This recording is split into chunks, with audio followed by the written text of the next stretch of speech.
और अब मिलेगा आशीर्वाद जनता का। बीजेपी को जन आशीर्वाद यात्रा के माध्यम से जी हां, मध्य प्रदेश में इस साल होने हैं विधानसभा चुनाव और इसे देखते हुए सत्ताधारी दल बीजेपी ने अपनी पूरी ताकत लगा दी है।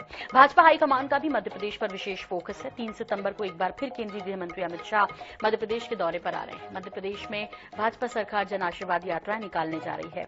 3 सितंबर को इसकी शुरुआत चित्रकूट से होगी। यात्रा को केंद्रीय गृह मंत्री अमित शाह हरी झंडी दिखाकर रवाना करेंगे। साथ ही जनसभा को भी संबोधित कर बीजेपी के पक्ष में माहौल बनाएंगे। कार्यक्रम को लेकर तैयारियां जोरों पर है। इसके बाद 4 और यात्राएं अलग अलग तारीखों में अलग अलग इलाकों से शुरू होगी। समापन कार्यक्रम को प्रधानमंत्री नरेंद्र मोदी संबोधित करेंगे। तो बीजेपी अब जन आशीर्वाद लेने के लिए निकल रही है। सितंबर से होगा जन आशीर्वाद यात्रा का आगाज।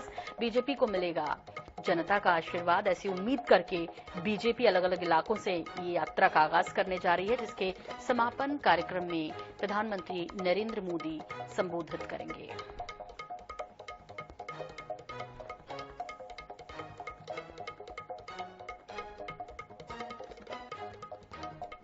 इस बार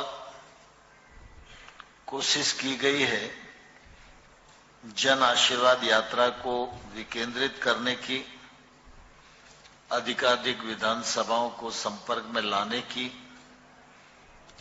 और लगभग 18 दिन में 92 दिन का काम हो जाए, इस दृष्टि से भी यह एक अभिनव प्रयत्न है।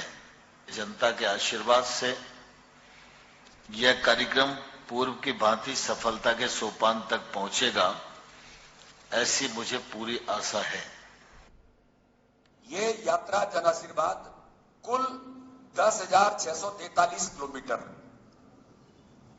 इस यात्रा का 5 यात्राओं को मिलाकर के 10,643 किलोमीटर यात्रा हमारे सभी कार्यकर्ता करेंगे। इसमें कुल विधानसभाएं 210, क्योंकि भोपाल और ये आसपास की जो विधानसभाएं वो बाद में समापन के तौर पर यहां पर सम्मिलित होंगी, इसलिए 210 विधानसभाओं से गुजरते हुए कुल स्थान 998 जहां पर यात्राओं का स्वागत होगा।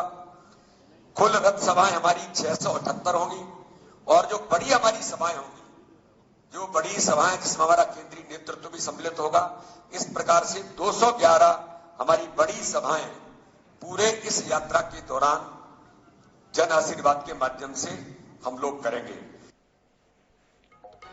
तो केंद्रीय गृह मंत्री अमित शाह दिखाएंगे हरी झंडी और बीजेपी को मिलेगा जन आशीर्वाद। क्या कुछ कार्यक्रम रहेंगे इस दौरान, किस तरह से यात्रा निकलेगी, क्या क्या होगा, इसे समझने जानने की कोशिश करते हैं भोपाल में मौजूद हमारे विशेष संवाददाता अनुराग मालवीय से। अनुराग, आपसे समझना चाहेंगे कि ये जन आशीर्वाद यात्रा जो है उसका स्वरूप किस तरह का होगा, जिसको हरी झंडी दिखाएंगे केंद्रीय गृह मंत्री अमित शाह और समापन के मौके पर होंगे प्रधानमंत्री नरेंद्र मोदी।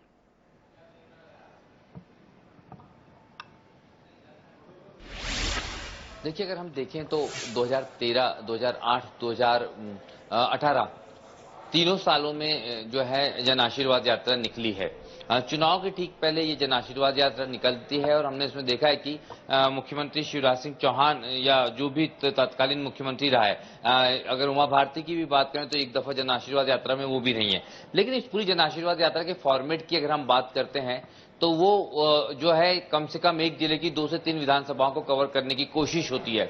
लेकिन इस बार जन आशीर्वाद यात्रा का पूरा की पूरा अगर हम शेड्यूल देखें तो वो 18 दिनों का है और इस 18 दिनों में जन आशीर्वाद यात्रा के दौरान अगर हम बात करें तो लगभग ये माना जा रहा है कि 140 विधानसभाओं को कवर करने की कोशिश है, सभी 52 जिले की।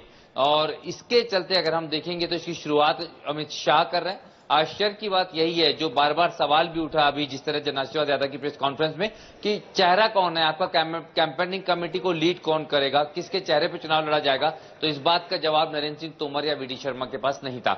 लेकिन दूसरी तरफ देखें तो चेहरा शायद केंद्रीय नेताओं को ही रखा जाना चाहती है। यही कारण है कि शुरुआत जहां अमित शाह कर रहे हैं तो वहीं पर समापन पे जो कार्यकर्ता महाकुंभ होने वाला है उसको प्रधानमंत्री नरेंद्र मोदी संबोधित करेंगे। पूरी आशीर्वाद यात्रा के फॉर्मेट में एक और बड़ी बात देखें तो आशीर्वाद यात्रा उन बड़े स्थानों से शुरू की गई है जहां पे कुछ बड़े मंदिर हैं। खास तौर पे अगर हम देखें तो इस जन आशीर्वाद यात्रा के संदर्भ में वो बहुत महत्वपूर्ण हो जाता है कि चित्रकूट से इसकी शुरुआत हो रही है।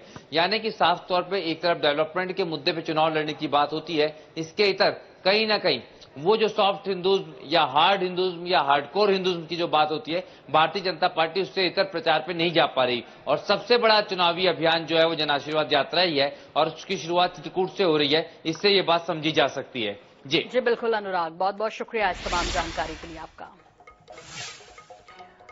तो जन आशीर्वाद यात्रा और बीजेपी को मिलेगा जन आशीर्वाद, ये तो जाहिर तौर पर रिजल्ट्स के बाद ही पता चलेगा। हालांकि 2018 में भी जिस तरह अनुराग बता रहे थे कि इससे पहले भी जब चुनाव हुए, चाहे वो 2008 हो, 13 हो, 18 हो या फिर अब 2023 हो, देखना दिलचस्प होगा कि इस बार जनता का आशीर्वाद किसे मिल रहा है। अब